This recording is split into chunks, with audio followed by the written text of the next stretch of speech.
די כמו איזה שני נגרים בזון, אספנו חומרים, ברזל, עצים ובטון, ואז הגיע סקואט של 4 ולכולם יש פאמפ.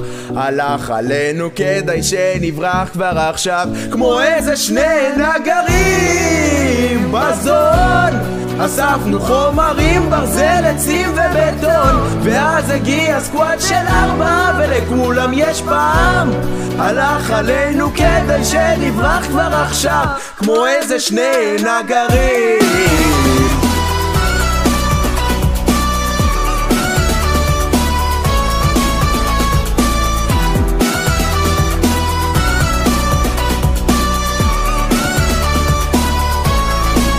נפתח את הצ'סט, נקווה למשהו בסט, העיקר להיות מוגן. יש לך ביג שילד יא קמצן, כמעט פספסנו את